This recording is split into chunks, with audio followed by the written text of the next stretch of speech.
जो आज हम आप लोगों को समझाएंगे व्यंजन संधि। ठीक है, कल हमने आप लोग को समझाया था स्वर संधि, स्वर संधि के प्रकार, उसे बनाने का तरीका। ठीक है, तो स्वर संधि आपकी कंप्लीट हो चुकी थी। इसके आगे हम समझाएंगे आप लोगों को व्यंजन संधि। देखिए व्यंजन संधियां क्या होती है, ये कैसे बनाई जाती हैं। ठीक है, देखिए तो व्यंजन संधियां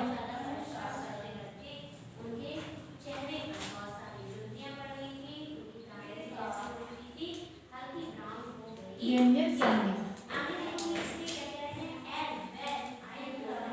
ठीक है, देखिए जिस प्रकार स्वर संधि की एक परिभाषा थी उसी प्रकार व्यंजन संधि की परिभाषा होती है। इसकी परिभाषा होती है कि व्यंजन के बाद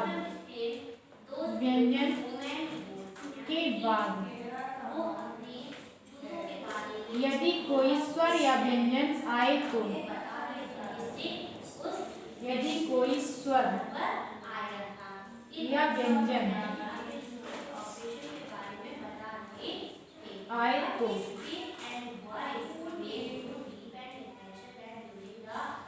व्यंजन संधि कहलाता है।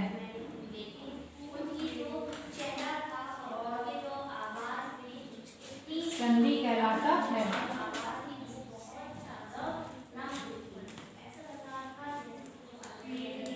ठीक है, व्यंजन संधि, व्यंजन के बाद यदि कोई स्वर या व्यंजन आए तो दोनों तो व्यंजन संधि कहलाता है। ठीक है, ये तो परिभाषा होगी व्यंजन की, लेकिन व्यंजन क्या होते हैं ये देखिए। तो ये जो हमने आप लोगों को बताया था कि स्वर क्या होते हैं। ठीक है, स्वर तो वे होते हैं जो आ से आहा तक के वर्ण होते हैं। ठीक है, वे कहलाते हैं हमारे स्वर। लेकिन व्यंजन क्या होती है, ये तो स्वर की बात होगी। तो देखिए का से ज्ञा तक के जो वर्ण होते हैं वो कहलाते हैं व्यंजन। ठीक है, इन्हें कहते हैं व्यंजन। तो स्वर संधि में क्या होता है कि स्वरों का ही उपयोग किया जाता है। लेकिन व्यंजन में क्या होता है कि व्यंजन भी आ सकता है, स्वर भी आ सकता है। ठीक है, तो ये आपकी व्यंजन संधि। अब देखिए व्यंजन संधि की प्रकार, परिभाषा हो गई। अब प्रकार, तो जिस प्रकार स्वर संधि के 6 प्रकार थे उसी प्रकार व्यंजन संधि के भी 6 प्रकार होते हैं। नंबर पहला सचुत्त संधि, सचुत्त संधि, सटुत्त संधि, षटुत्त संधि,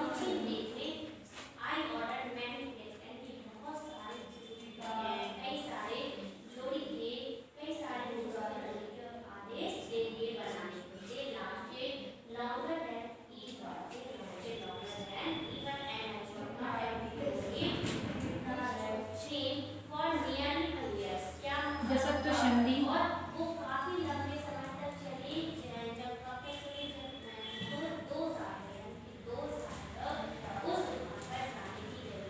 विषक्त संधि, चर्त संधि। ठीक है, और इसके बाद अनुस्वार संधि और परासवर संधि। अनुस्वार संधि एवं परासवर संधि, परासवर सवर्ण संधि। तो व्यंजन संधि के 6 प्रकार होते हैं। सचुत्त संधि, षटुत्त संधि, जसत्व संधि, चर्त संधि, सवर्ण संधि और परासवर्ण संधि। ठीक है, लेकिन ये जो आपका 10th का क्लास का जो सिलेबस है उसमें सिर्फ स्वर संधि नहीं दी गई, व्यंजन संधियां दी गई हैं। ठीक है, व्यंजन संधियां उनकी कौन सी, सिर्फ ये 2, ये लास्ट की ये 2 संधियां आपके सिलेबस में है, बाकी ये संधियां सिलेबस में नहीं है। तो हम आप लोगों को ये अनुस्वार और परासवर्ण संधि ही आज समझाएंगे। देखिए अनुस्वार संधि क्या होती है, परासवर्ण संधि क्या होती है। सबसे पहले हम आप लोगों को समझाएंगे आज परासवर्ण संधि। सबसे पहले समझाएंगे आप लोगों को अनुस्वार संधि। ठीक है, देखिए अनुस्वार संधि क्या होती है।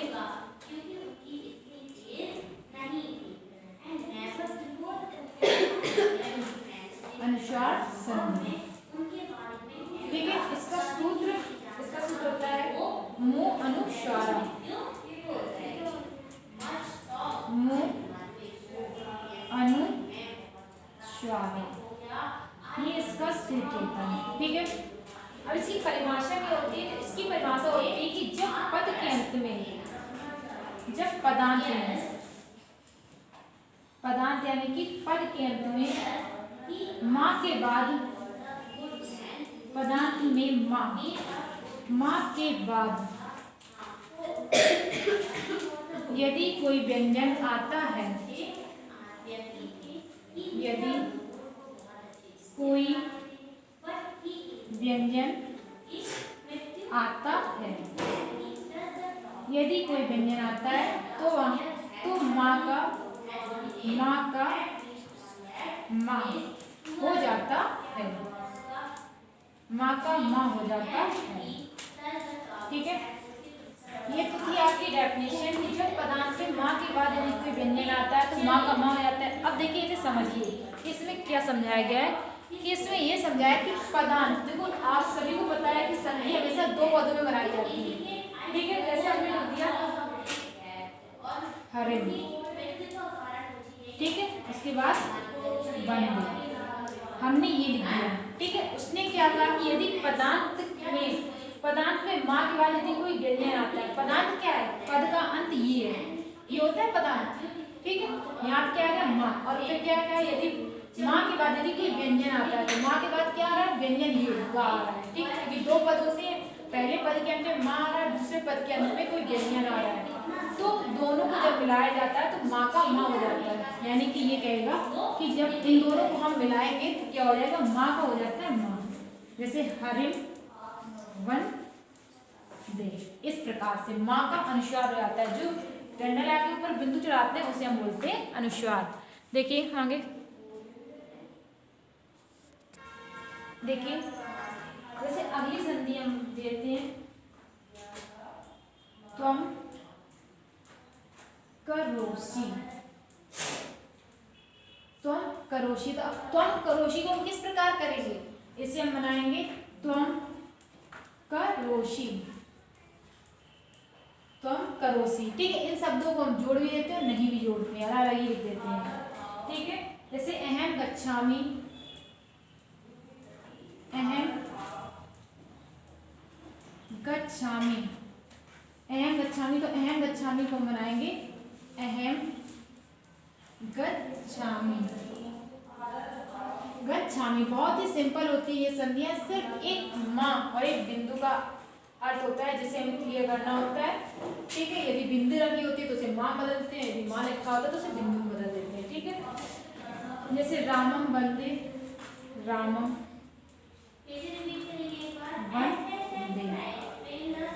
रामम वंदे, तो रामम वंदे को बदलेंगे रामम वंदे, रामम वंदे।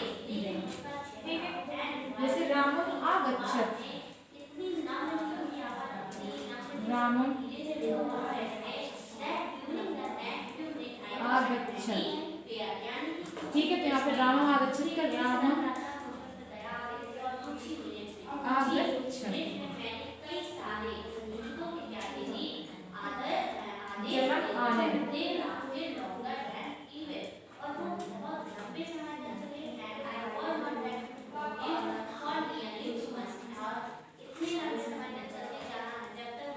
जलम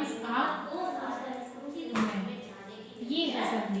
ठीक है, इस प्रकार से होती है बिंदु संधियां। इस प्रकार से हम बनाते हैं कि यदि हमारा जो बिंदु लगा होता है उसे हम माँ में बदल देते हैं। ठीक है, यदि माँ लगा होता है तो इसे हम बिंदु में बदल देते हैं। ठीक है, ये थी आपकी अनुस्वार संधि, बहुत ही सिंपल साधारण संधि होती है। इसके बाद आएगी परासवर्त संधि, तो वो भी इसी की तरह बहुत ही साधारण संधियां होती हैं, बहुत ही सिंपल होती हैं। देखिए अगली है अनुस्वार संधि। ठीक है, सॉरी परासवर्त संधि, अभी जो बताई थी वो थी अनुस्वार संधि। अब देखिए परसवर्त संधि,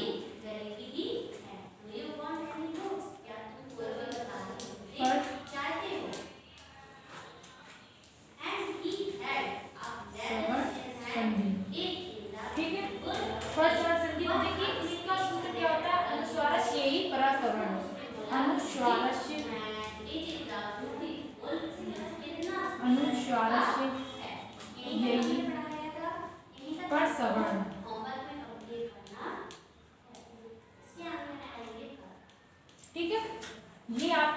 है इसका मतलब होता है कि यदि अनुस्वार के बाद या प्रत्यय यह प्रत्यय आ जाए, यह प्रत्यय का कोई वर्ण आ जाता है तो अनुस्वार का परसवर्ण हो जाता है। ठीक है, देखिए यदि किसी पद के मध्य में, इसी परिभाषा देखिए, यदि किसी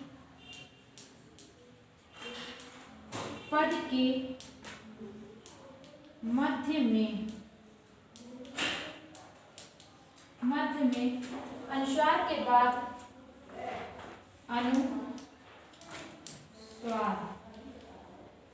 अनुस्वार मतलब तो पता ही चल गया, अनुस्वार के बाद यह प्रत्याहार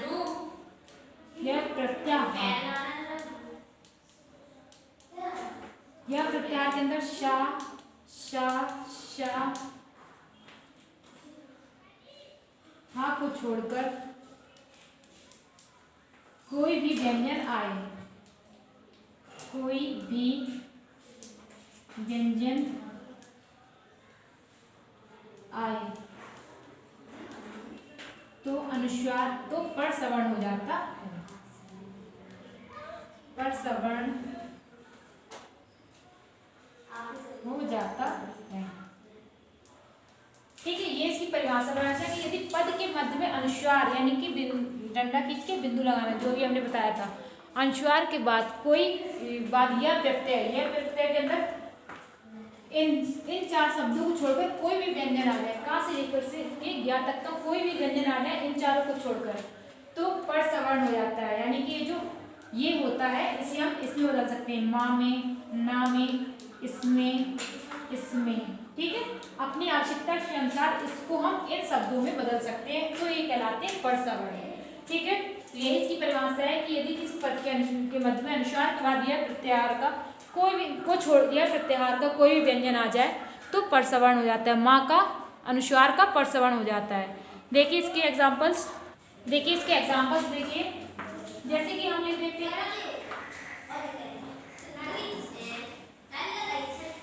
सा धन ता। ठीक है, अब यहाँ पे सा अनुस्वार चढ़ा है इसके ऊपर, अब ता क्या व्यंजन है। ठीक है, यहाँ पे इन दोनों को जब हम जोड़ेंगे तो क्या बनेगा, शांता। ठीक है, इस प्रकार से क्या करते हैं कि ये जो व्यंजन को हम अपनी आवश्यकता के अनुसार बदलते हैं शब्दों में, माम भी बदल सकते जाम।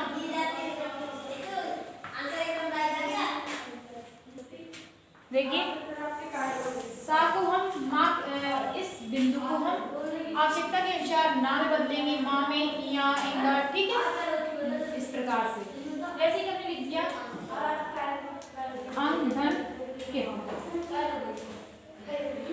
तो इसे हम संधि करेंगे तो लिखेंगे अंकिता। ठीक है, इसको हमने का और इना इससे बताया अंकिता। जैसे अगला है प्लस ती, साधन ती, तो इसे हम बदलेंगे सान ती। ठीक है, शांति,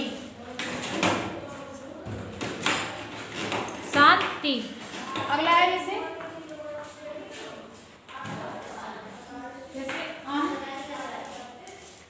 धनचित्ता, अनधनचित्ता। तो अब अनचित्ता तो इसे हम बदलेंगे अनचित्ता। ठीक है, अनचित्ता को हम इस प्रकार भी लिख सकते हैं और इस प्रकार भी लिख सकते हैं, अनचित्ता।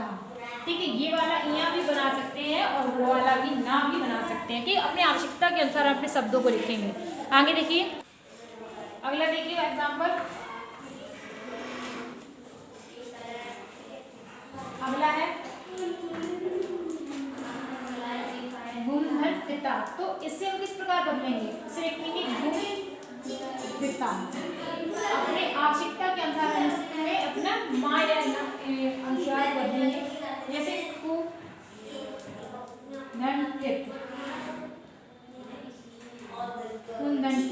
ठीक है, यहाँ पे गुण हिता, गुण हिता। ठीक है, अगला जैसे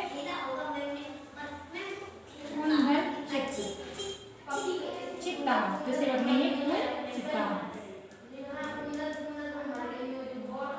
चित्ता। ठीक है, तो ये थी आपकी परस्वर संधि और अनुस्वार संधियां। ठीक है,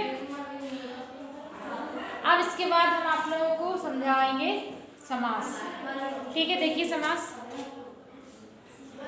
अब हम आप लोगों को अगले वीडियो में समझाएंगे समास। ठीक है, अभी आप लोगों के लिए संधियां ठीक काफी है।